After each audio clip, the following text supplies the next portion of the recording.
Inside Story Uganda, real source of political updates. Bemulugunya abaga nti tebana bakubanga bagitegera bulungi abulaga nti ebisale biyitirivu nnyo mulabyeko abamu nga bayita ku mitimbagano nga bagamba nti emitwalo egyogerwako enkaaga ne surcharge emitwalo 3 singa olemidde okusasula sente zino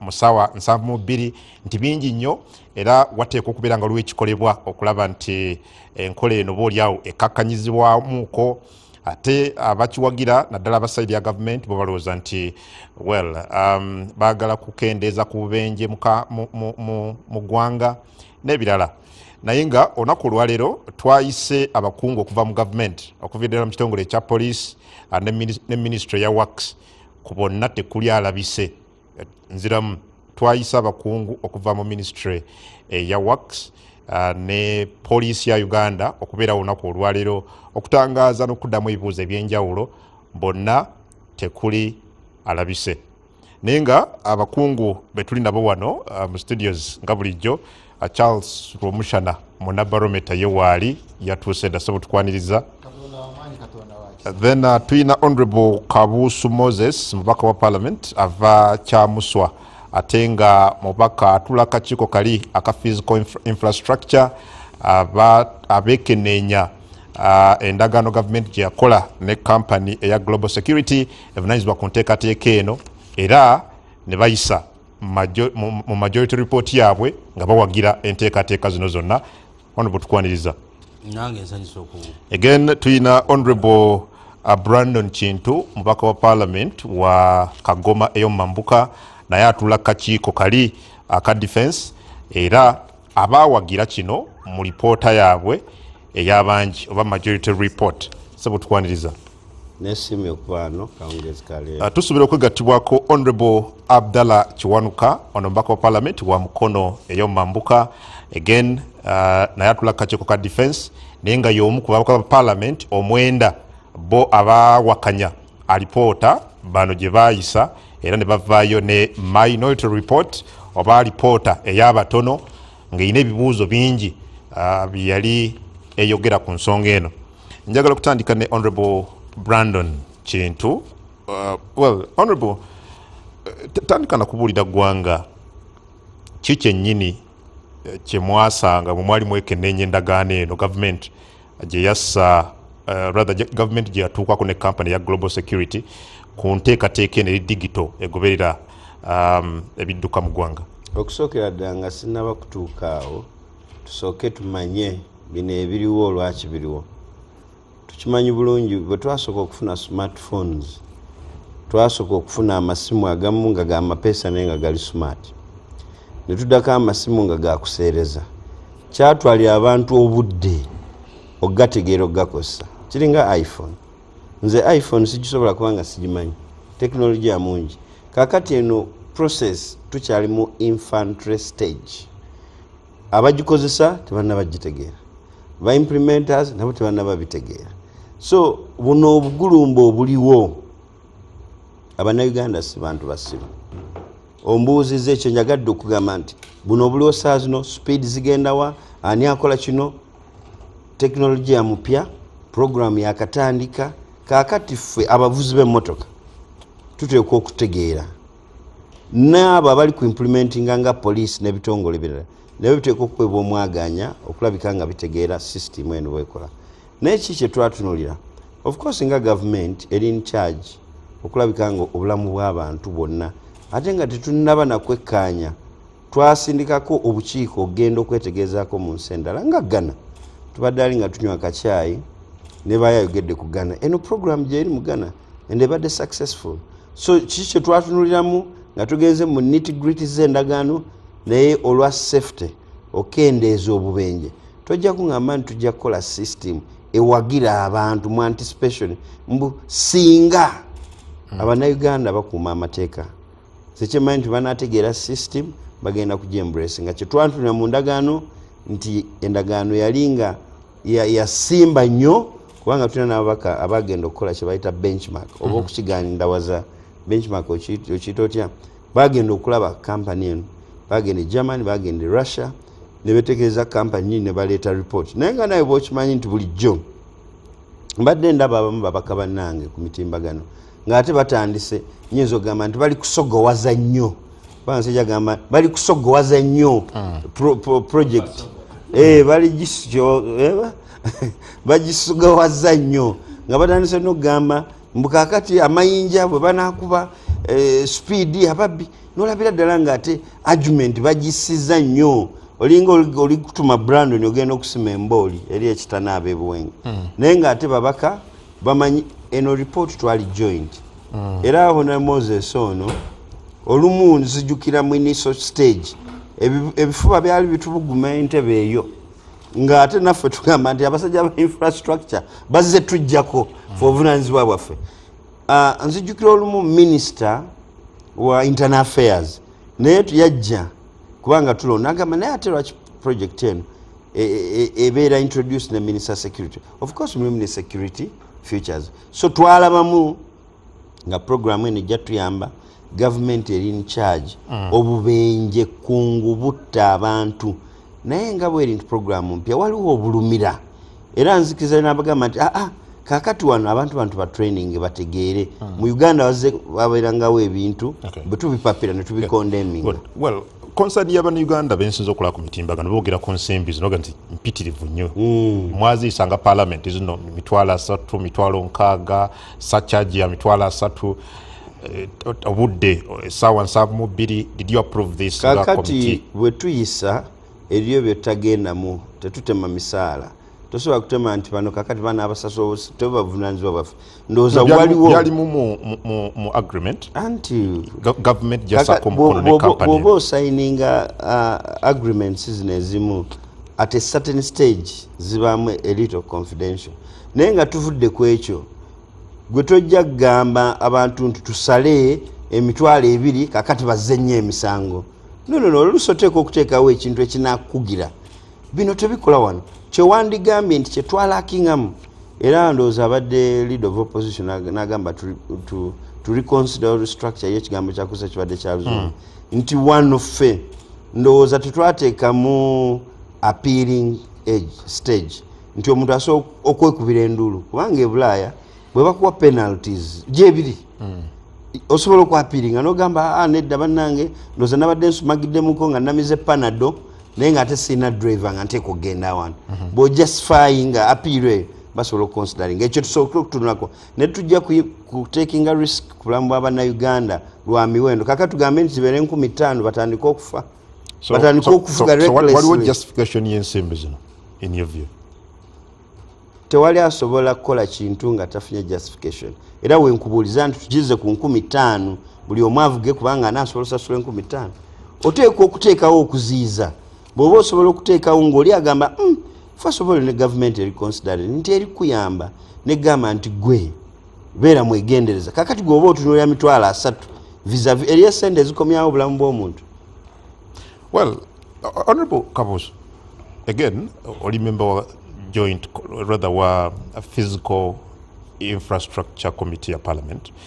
If I would ask the same question, already owulidde okwemulugunya kw'abannansi bangi obwedda basharinga ku mitimbagano receipts ze babakubye, many think ziri unreasonable. What do you make of that? Okay, abalabi baffe mbalamusiza omundi ogwokubiri naye neerabidde okuyozaayoza Honorable Moses. Freedom for all for freedom. Okay. Yes. Omukulu Brandon kyabadde agamba Sebo Adam, mwenna enjegere tuzikutule buli muntu abe n'emirembe okwegazanyiza mu Uganda eno, including neno subject matter etuleese okwogerako olwaleero. Kakati mu bufunze ndi omu ku bamemba ba parliament abawaayo obudde bwange olubereberye okwetegereza project eno eya kamera ez'oku nguudo ezigendanga okusoma namba plate eri ku kidduka eky'omuliro kyonna, then ziweereza obubaka eri abakwasisa b'amateeka bw'oba ogavodde bakukangavvule. Wabula bwe twali twetegereza project eno, speaker yalagira nti tubeere obukiiko bubiri, aka Defence and Internal Affairs Honorable Brandon Kintu Kwatula n'akafa aka Physical Infrastructure aka Supervising Ministry ya Transport. Twawebwa omukisa okugenda mu bitebe bya ministry ezenjawulo including ekya poliisi gye bakeberera kamera zonna. Ne tugenda n'eri ku luguudo lw'ekiboga lwe Hoima Road waliwo ekitebe kya poliisi ekya ICT waggulu eyo gye batendekera abatunulira kamera n'okustadinga na biki. Government netulaga ekisooka terina obusobozi obumonitoringa ebintu bino byonna even without company ya Global Security gye tugenda okwogerako oba n'endagano gyeyogerako. Naye government negamba nti obumenyi bw'amateeka obususse ku makubo so obw'ebidduka kyokka naye n'obwa okutta abantu okubakuba emmundu bwetaaga okulondoola. President abadde abyogera nnyo ebyo si bipya mu maaso g'abatulaba naffena abali wano nti beetaaga okufuna kampani eyina obukugu bwa mirundi ebiri obukozesa CCTV kamera ate nga n'ebyokwerinda ebigoberera. Era kampani ezo tugenda okubitunuuliranga za procuringibwa aba Ministry ya Security Jono Jimuhwezi ojjukira enkaayana eyaliwo wakati wa Kahinda Otafiire owa Internal Affairs mu budde obwo ne Jimuhwezi owa Security ate ne Katumba Wamala owa Infrastructure owa Works and Transport. Naye ne batugamba nti ebyo biyina stages ebituuseeko. Twali tukaayana ne kampani obusobozi bwayo wagye yali ekikozeeko kyali kikozeewa mu nsi endala kuleka Uganda. So twafuna answers ezaanukula buli kibuuzo oba oliawo kye naali kuwadde. Naye ffe bamemba ba Parliament bangi okuleka ekibinja ky'abaka omwenda bokka abaaliwo nga basayininga Minority Report naye n'ababaka abalala kale nze saamaliriza olwa programs endala ate komiti zaffe zezaakwata. Naye kye twakaayanako byali ebintu nga 4. Ekisooka nkubuulidde kampani eyo eyogerwako teyina we yali ekoze mulimo gwonna gufaanana guno gwetukolera wano e Uganda. Ekyokubiri kampani eyo teyina wadde kamera eyaayo wano mu Uganda efeedinga ku kamera za government za police. Teyina investment yaayo yonna gye yajja nayo okugjako kutapinga mu tekinologi aliwo okujja mu ssente. Ekyokusatu esente ezisoloozebwa ezo zonna nga bw'oziraba zigenda kuba $1 million 508 ndowooza. Naye nga 8 ku kikumizo ssente za $1 million ezo zonna zigenda kuba ziweebwa kampani eyo ya Global Positioning Security System eyo nga ate government ya Uganda efunako 18%, 80%, 15% zeza government ya Uganda, 5% zina we zigenda nja kikeberako oluvannyuma. NEC company ya National ey'abasirikale Enterprises Corporation. Kakati nga tubuuza lwaki twetaaga kampani eno anyway lwaki tugyetaaga. Naye nze bye nazuula mu bye nalaba tetwalina nnyo rolu ya kukola nga Parliament.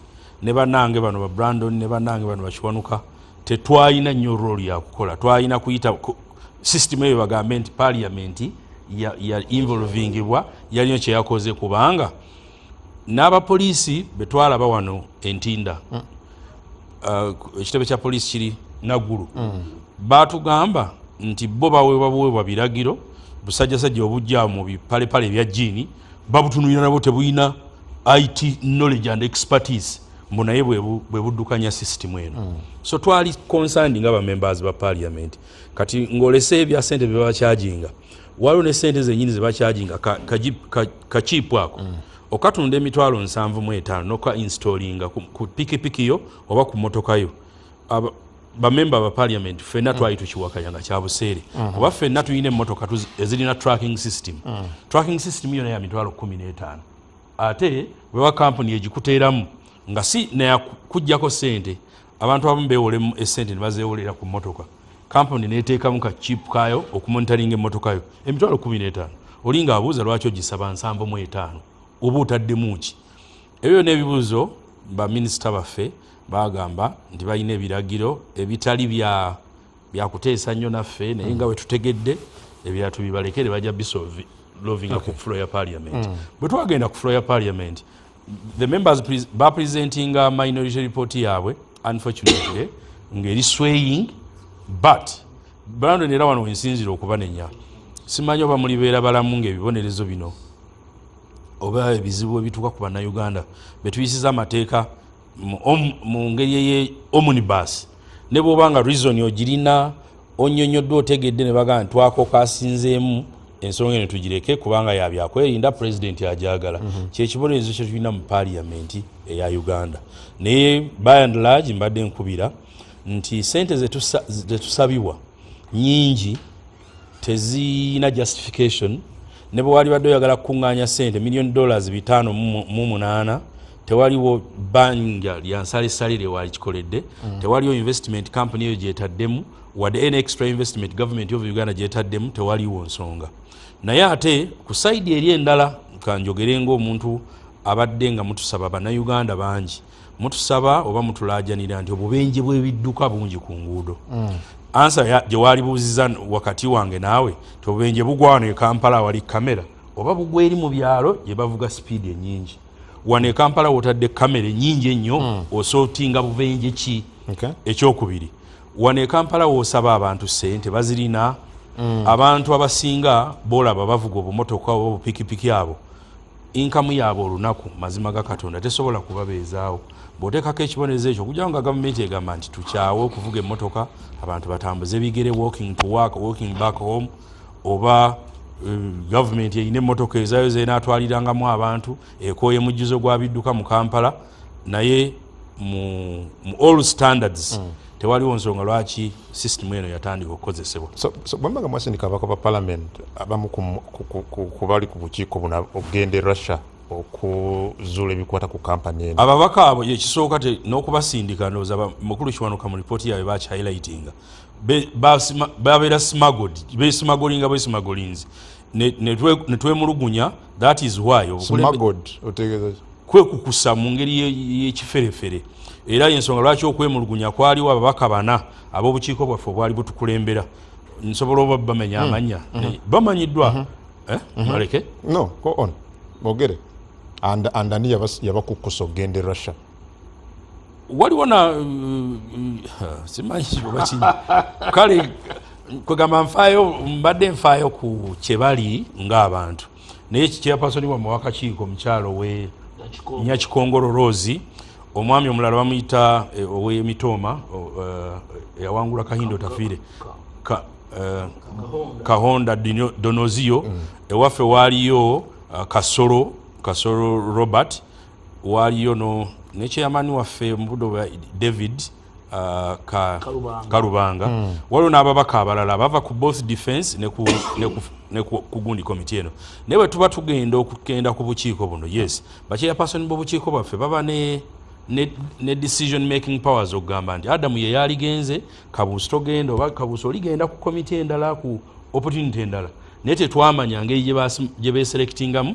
Parliament yalina ssente ku account za committee zaffe sasulira abantu bano besasulira batyo okugenda era ne report ze bakomawo wano nga buli muntu omubuuza mutuwe kye mwajjeyo nga tebakiina nga buli muntu akukuta bukuusi. So we complained against them, the more reason why all of them were removed from committee leadership. Mami Chiwan Honorable tukwaniriza but njagala nawo otandikiraawo nga otubuulira ku really concerns oba okulajjana kwa bannayuganda nga bwe tukulabye ku mitimbagano ku nsonga eno. Boogera ku ssente abamu boogera kati ne ku kampani yennyini nga bw'owulidde balina ensonga. Sebakkiriza abatulaba mbalamuseeko wadde tuuseemu ekikeezi naye baseewo ne banyabo mbalamusizaako nnyo era ntwala omukisa guno okubasaasira ebizibu ebyenjawulo bye muyitamu mu kaseera kano. Baganda bange ennaku zino TV eri ku mitimbagano there are phones them following bagezezzaako bingi okubijjayo era bwe byatuukira ku ntikko mwalaba kyenkana General Kahindo Tafiire ng'ayagala okugwa mu malaka mu bulago Meja Jim Muhwezi ng'alabira ddala Kahindo tafiire bagenda kubba bannansi naye nga bannansi basirise. Bino basaba ne banyawo bye twogerako mu bufunze obw'ekitalo bingi nnyo biyita mu paalamenti awo era bingi nnyo ne mukaayana ne weebuuza oba ababaka bo babeera babiraba batya.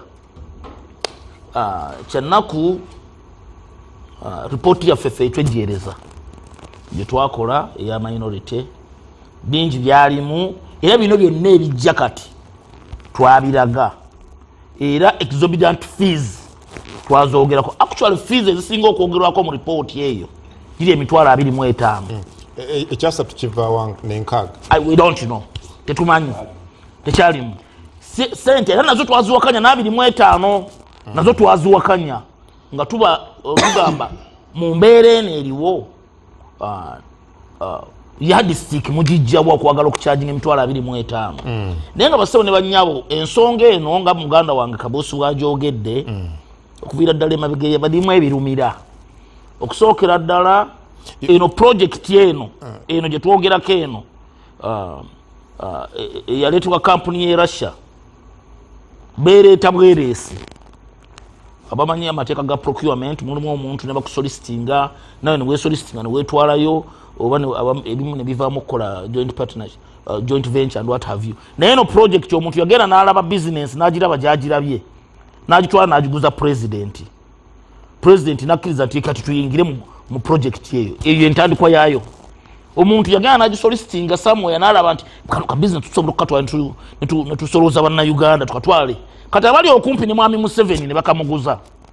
Mwami Museveni yokukakkana mu 2021 mu July awo August nga twakayingira parliament ne basayininga endagaano.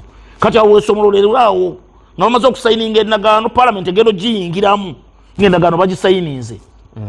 Tugamba kakati tukoze tutya. Be specific ya signing wa July 23 2021. July 23 2021. Kakati ne tugamba banayi tutasizza tutya embeera eno nga mulimu ensonga enkulu obwerinde bw'abannayuganda oba privacy nti bannange muleeta ebintu n'ebigenda kunningirizaako mpaka mu nnyumba ewange olwako kachipu ke bateekamu emmotoka wogipaakinga oba ogenze mu hoteeri oba oyingidde wakaawo eyo nebeera issue privacy.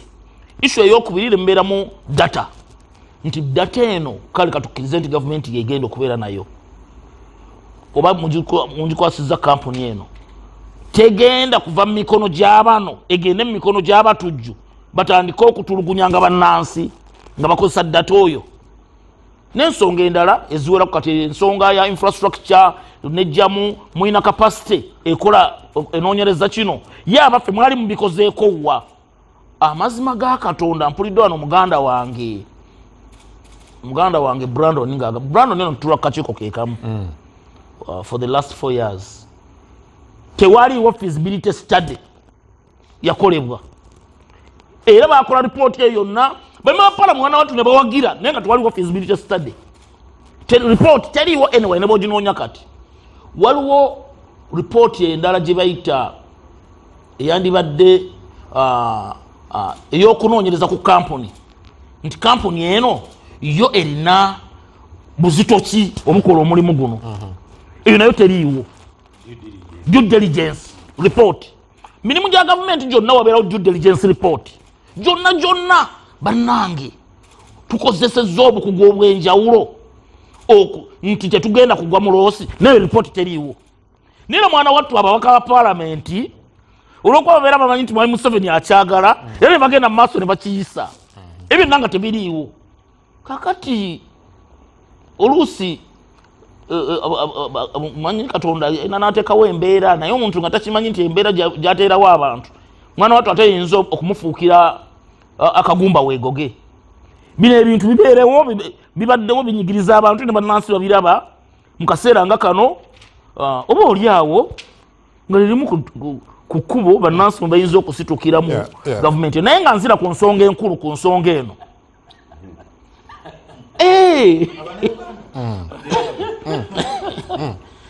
Omanyi kati nze muli oluusi olwokuba nti nze nejjeereza ripooti yange nejjeereza eya minority gye twasayininga ne bano etwejjereza to the extent nti bino byonna twabiraga actually mu conclusive remarks ekisinga okunuma speaker nga report eno bagiyisa twamulaga ensonga nga zizitoye bulungi yakoncluding ngagamba yes the report has been yogere mu Luganda nti report yeyise ne mugende mu reconciling ne minority report yayogera ekigambo ekyo ekya reconciling kakati nebuza tugenda ku reconciling tutya ngate okiyisizza kubanga mwalimu ensonga enzito ddala naye n'agamba nsonga ki enzito ezaalimu ddala mu alipoota yammwe kulabye wano badde tula alipoota eno gwo actually omukono gwe gwasembayo ku ripoota eno yammwe wansi biki ebyalimu ensonga ebyenkizo z'ogamba nti ensonga ddala ezaali mu alipoota eyo ez'enkizo ze ziriwa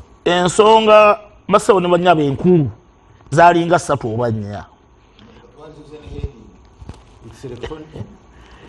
report eno egamba minority report on the majority report of the joint committee obukiiko bwali bubiri aka physical infrastructure muganda wange katulako kabuusu n'aka defense and internal affairs nze ne Brandon ketutulako joint, that's why katugamba joint committee on defense and internal affairs and physical infrastructure on implementation of intelligent transport monitoring system mu bufunze ITMS era background netujuwa speaker bichi yatugamba okunoonyerezaako to establish whether implementing the ITMS protects and preserves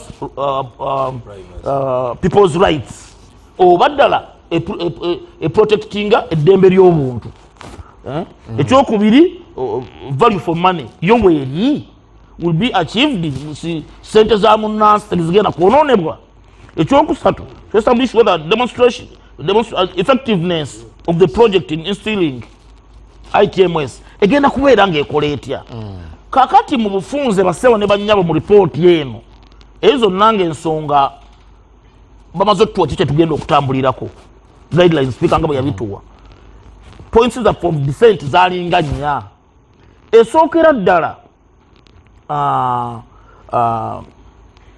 esookera ddala twayogera ku due diligence nga bwe njogeddeko wano nti tewaaliwo kukola kunoonyereza kwa njawulo ku kampuni eno bano bannaffe bagenda e Russia nze omu ku mwana watu nange baali baŋŋambye nti ngenda kugenda e Russia ani yakugamba kyapasoni wange nyakikongo honorable Kabuusu atugamba bagenda bukukusibwa nembuuza nti ani nkugambye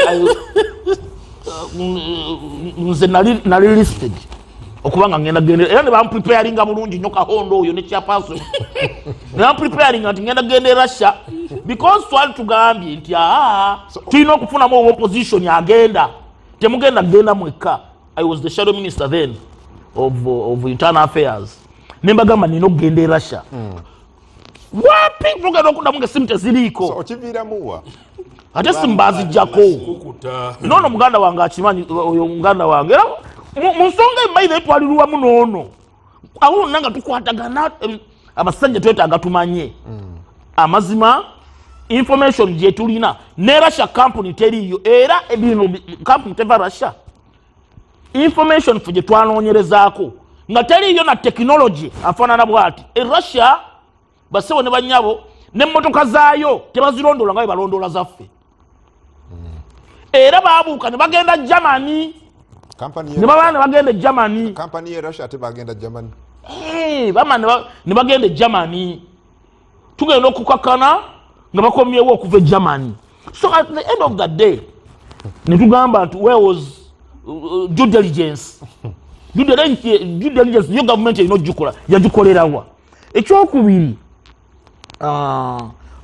okugezaako okumanya investor agenda kujjawa sente ye sente azikuumirawa yali abikozeeko wa. That is what they call due diligence. From feasibility study of ITMS mwali mukozeeko feasibility study ne mulaba nti ebintu bino bikola ddala mwabigezesaawa ne tubakuba eyo na reporting ekirambulula bulungi. Data management mugenda mu managinga mutya because bafairinga okutulaga bwe bagenda okumanaginga ebintu byaffe kati batulondoola essaawa eno bagamba nti emmotoka ey'ono yakoze omusango bamanya bulungi nnyo wawe parkings ne bajja ne bagikola ki ne baginona n'ensonga endala nnyingi mwalimu eza revenue naddala ekyo ekya revenue ekyo revenue generation engeri government gyegenda okugabanamu n'engeri sente zibagenda zisolozaamu okuva ku bantu ab'enjawulo era wano sebo katebo weekali bulungi nnyo kalaga bulungi nnyo speed nti yali 25 fine nti stop okuyimirira mu line 25 okudduka speed zeziri mu ndagaano second zebaali balaga eyayanjulwa eri obukiiko bwa palamenti then kati kino kyebateeka mu nkola kivaawa unfortunately tujja kunyonyola kiragiro kya ministry General Jim Muhwezi oyo is so central mu nsonga zino wadde si minister wa transport nene mwami Katumba wamala kino kimukola kubanga wakati biri bikolebwa ku nguudo era ali so central mu byonna kampuni eno byeyina n'okusoloozaako ssebo sente ng'ogyeko bino ne driving permit zaffe zisoloozaako baproposinga ne insurance zetuteeka ku mmotoka insurance era basebo ne banya nzamuteeka okuba mukiraba nti insurance oba tenalinnya bbeeyi naye egenda kulinnya ebbeeyi gye tuwadde tugula 7 noze egenda kugenda ku 10 ng'ekigendererwa kusasula kampuni ekyalina kyetadde kyonna ground okuyimirira mu layini oba mu layini lwonna olukolebwa 7,000 okukyuka wotalina kukyukira 7,000 red light okukuba ekitaala 13,000 zezaalimu naye na zino zennyini twaziwakanya naye tugamba kampuni eno esooka erinde 1 enguudo zaffe basewo ne banyawo mwenna muzimanyi ekisooka nyingi tezirina layini nyingi mu enguudo tezirina layini era oyitawo n'ogamba kati oba nina kuyitirawa nga tokitegeera enguudo zaffe nyingi tezirina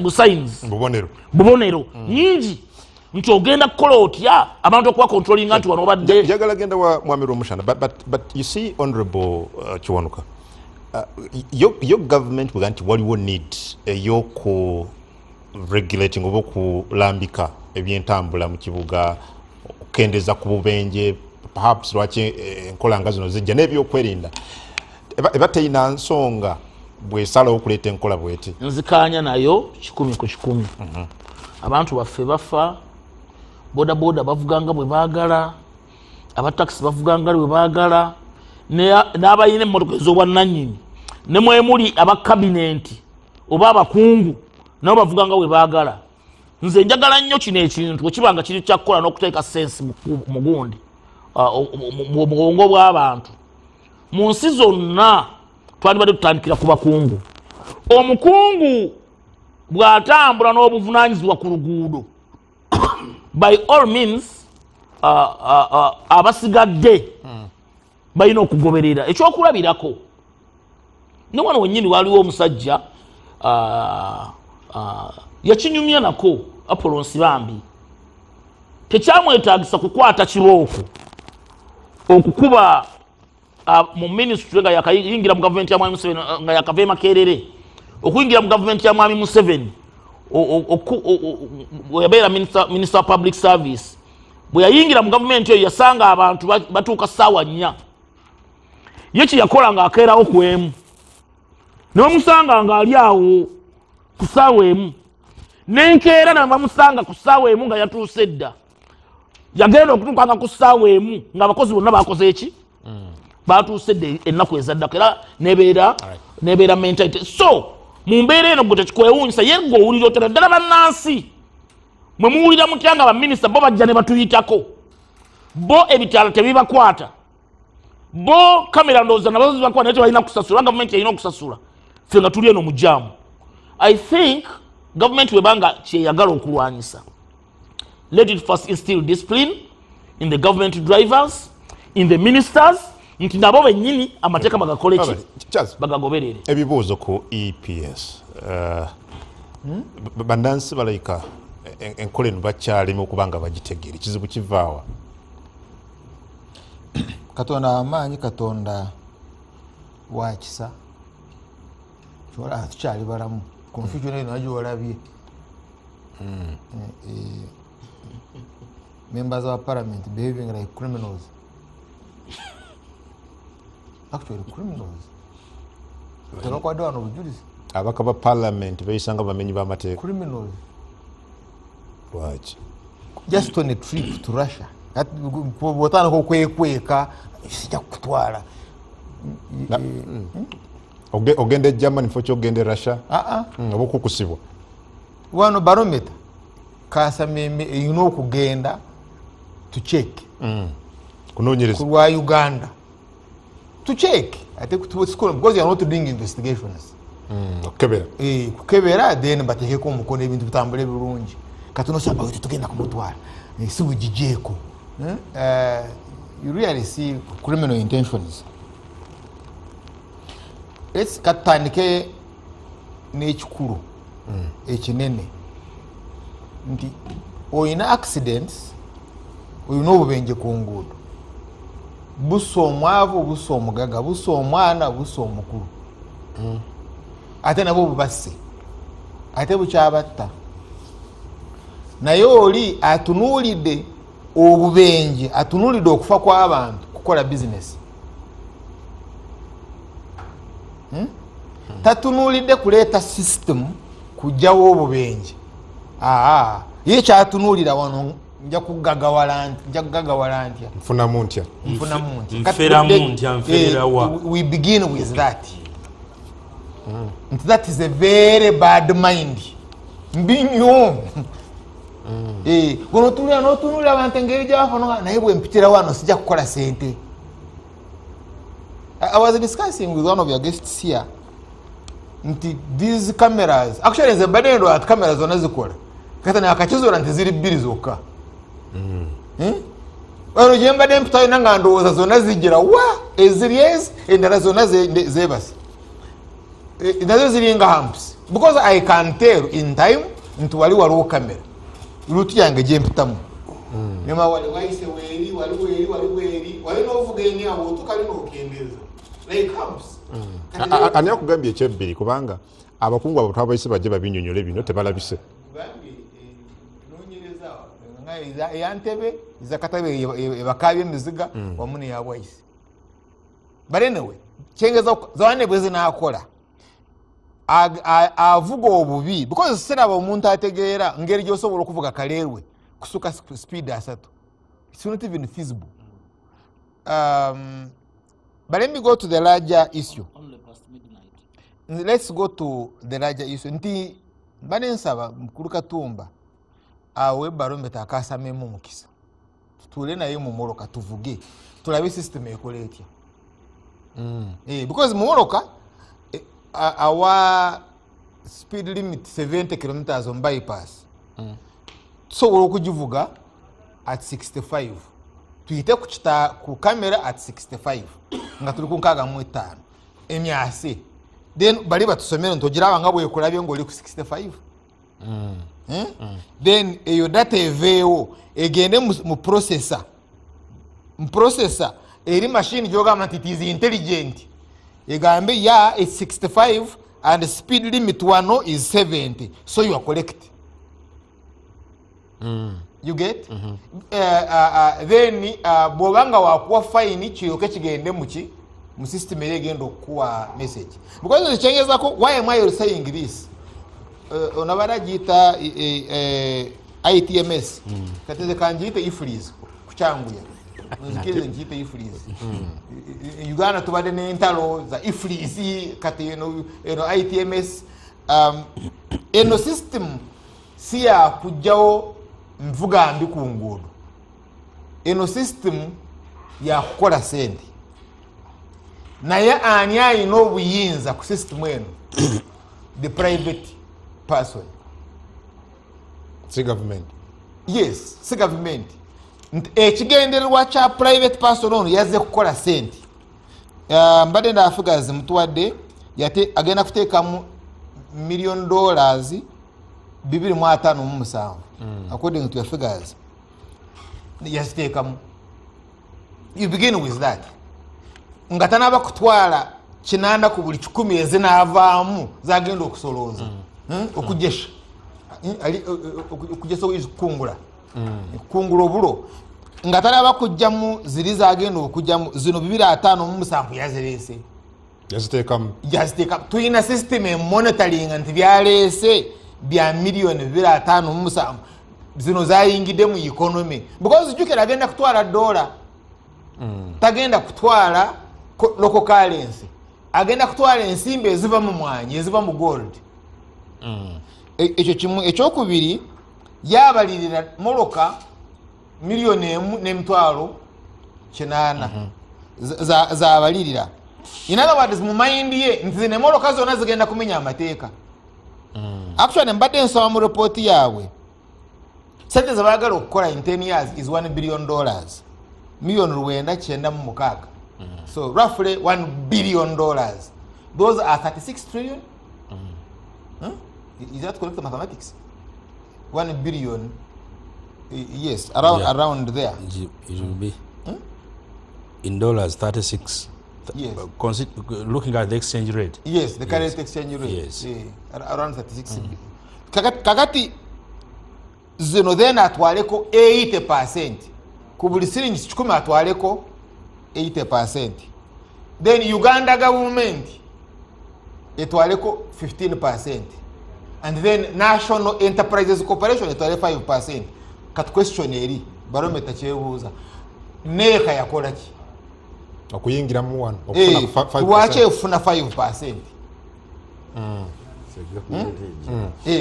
ababaka bali wano anti bano kate bano babimanyi olaba n'okubaleka babaleka mabyo no Brandon endagaano ejukira endagaano yaffe kati kubanga nange njagala tudde njagala mbeera omuntu mulamu kati endagaano tukatugendere ku ndagaano naleta ze Brandon akuddemu ekibuuzo katubireke tuyine endagaano kuba yo kampani bwebanga etwala endagaano yaffe 5% gyowa neka yakola ki so you really see neka is a dealer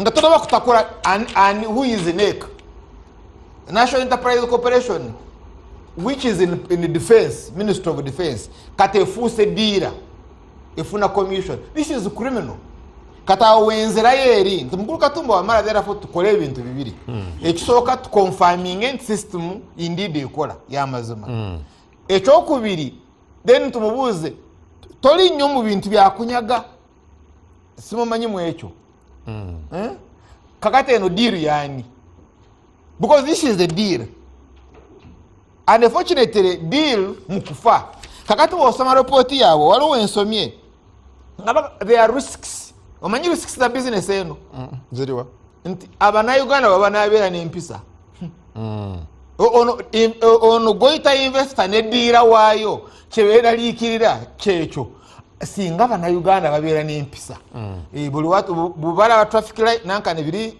cameras ezo ne bavuga mpola so therefore this man okufuna sente ze yeetaaga ajja kuba akaka forestry choose bakiteeketya mu Uganda okuwayiriza ajja kuba awayiriza adda mukungu obadde ku Masaka road ku speed 15 nga togenda nga na Masaka kuba yagala sente already employed the concerns ezo okuva mu bamu ku bannayuganda ku social media it is obvious oli yafunye ticket ngaga nenze yo nga maze naku nga 3 ba wiki namba it is obvious because gwetunulira omulimu gwa government the state omulimu gwayo is to ensure that there is no fraud but you see you are going to have a state that facilitates fraud toina wo engeri yosobola to prevent engeri police jenaziza ono bwafuuka omuyayi okutabba because you can't tosobola kasukira abantu bo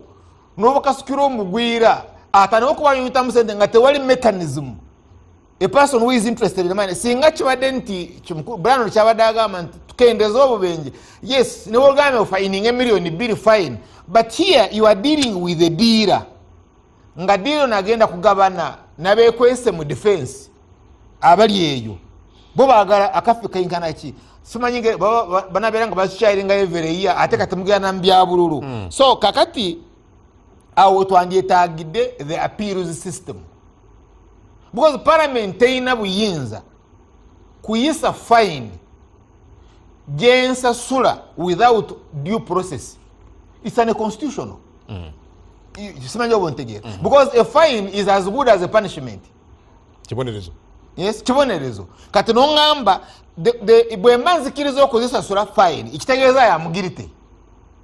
Naye mpulidde waliwo mpulidde mu advert yawe mukulu Katumba Wamala abada I was conversing with John Walker ono atera okutambula namugamba kat how about the appeal nanga naye bimenya who can accept the inconvenience y'emitwalo 3 bw'otunulira okwetorola mu kooti okugira olw'emitwalo 3 obivaako. That can't be a cabinet minister.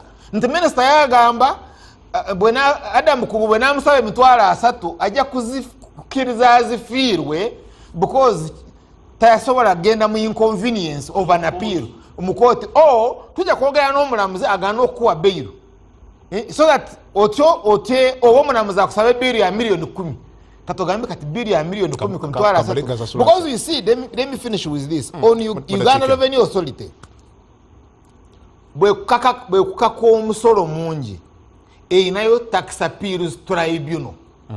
Jodduka n'owekubira enduulu. Yes. Kakati nze bwonteekako kino nekyabona ngamba wabadde Katabi ate nga saabaddeyo. Nzirukirawa. And you are saying between 10 and midnight kulwokubiri ovuze Katabi. But I was on NBS. Mbadde ko barometer akasa meme. If you check even the cameras, nemoloka yange we parkinze. Kino ekinankani is fake. Where do I go? There has to be an appeals tribunal. There has to be a system. Naye nga teriimu bano babbi. Kati omulamuzi gyotandikirawo. Ku NBS TV kwoli barometer akasa meme egenda maaso. Njagala kujjukiza twayisa abakungu okuva mu Ministry ya Works okwongera okutanya ku bibuuzo byonna bitubuza olunaku olwaleero wamu n'ekitabo